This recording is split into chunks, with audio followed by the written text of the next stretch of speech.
კატასტროფაში ვარ. ძალიან მძიმე რომ მეტი არ შეიძლება. ამ ხნის ხალი ახტი ჭახტი. აღარ შემიძლია მუხლები აღარ მაქვს, მყოფი ხალი ვარ. თუ არ გააკეთებდნენ რაც მოკიდეს ხელი. ხები რომ დაიწყო დაგვიზიანეს წყალიც, ანუ სახში რომ მოვიდი წყალი არ ქონდა, გაკეთებაზეც მე ჩვენ თვითონ ვიყიდეთ ყველაფერი, ჩვენ თვითონ გავაკეთეთ, არც მოგვეხმარნენ, ა? უკვე ორ კვირაზე მეტია, რაც კარალეთის დევნილთა დასახლებაში ქუჩები ამ მდგომარეობაშია. როგორც ადგილობრივები ამბობენ, ტრაქტორები ჩასახლებაში რამდენიმე დღის წინ გამოჩნდნენ და გზის გადათხრა დაიწყეს.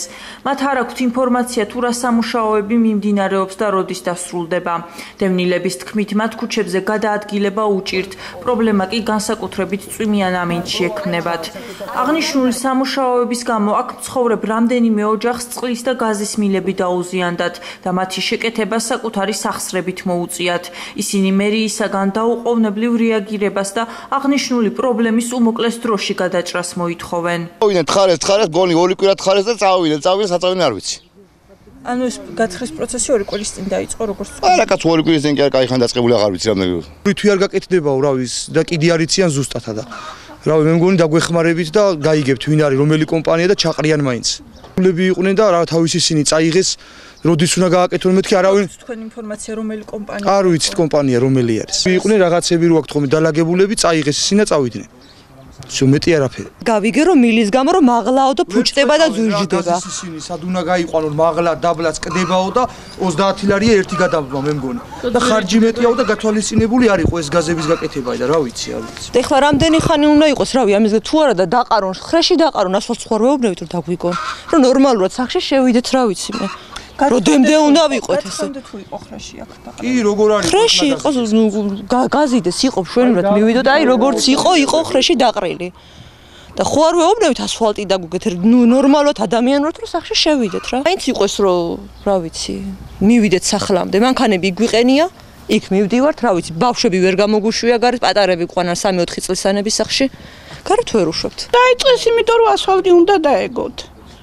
მაგრამ რადგან ეს ისინი კდებიან გაზის მილები გაჩერდნენ მაგრამ როდემდე უნდა ვიყვეთ ეს ამ დღეში ეს რომ იწვიმებს ატალახდება ვეღარ დავდივართ აი ესე ულით გარეშე მოსახლებსა და ეგრე დავდივართ ეგრე გავდივართ სულა ბავშვები არიან სკოლაში მიდიან რამე და ხო ცოდონი ვართ ჩვენსა თუ არ გააკეთებდნენ რაც დაიწყეს კაცო.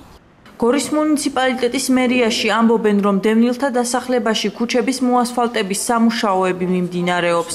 ინფრასტრუქტურის სამსახურის უფროსის თქმით, სამუშაოები მარტის დასაწყისში დაიწყო და სავარაუდოდ 2 თვე გასტანს. ტარიელ მაისურაძე მოუწოდებს მოსახლეობას ამ დროის განმავლობაში მოთმინება გამოიჩინონ. ესე დამთავრდა ტენდერი, გორის მერია გამოაცხადა ტენდერი დევნილთა ჩასახლებაში საერთოდ გზების, შიდა გზების მოასფალტებისა, მთლიანად კეთდება ასფალტის საფარი სუმთლიანად. ეს არის დევნილთა ჩასახლებაში, რომ მოწესრიგდეს ერთხელ და სამუდამოდ ცავის სანიაღურე წყლები და აბსოლუტურად მთლიანი გზის საფარი. აქედან გამომდინარე უწევთ სამუშაოების გზების გადათხრას. სხვადასხვა სამუშაოების არის კიდევ იქ პრობლემა გაზები, რომელიც რომ გადატანა უწევს კომპანიას და სამუშაოებს აწარმოებენ. 10 დღის უკან მოხდა ამ გზის გადათხრა, როგორც მე დავაზუსტე დღეს, მაგრამ ეს სამუშაო პროცესი არის. მოსახლეობას თუნდა რომ გქონდეს კარგი გზა, კეთილმოწყობილი ეზოები, აქედან გამომდინარე უნდა მოითმინონ. ესე არ შეიძლება რომ ერთ საღამოდ დაიძინონ, მეორე დღეს გარემონტებული გაკეთებული გზა გქონდეთ, ხო? ეგ თავის პროცედურებია სამუშაოები. აქედან გამომდინარე არის გზების გადახდება, გზების გადათხრა, მილების გადატანა, გაზის მილების გადატანა და ასე შემდეგ. ის სუმთლიანად ესე იგი აბსოლუტურად 2 თვის თუსაც მას 2 თვეში უნდა დასრულდეს 2 თვეზე ცოტა მეტი შეიძლება იყოს მთლიანად გზების მოწესრიგება ამ დასახლებაში. დევნილები ამბობენ, რომ თუ დროულად არ დასრულდა მიმდინარე სამუშაოები, წვიმიან ამინდში ამ ქუჩებზე გადაადგილება კიდევ უფრო გართულდება.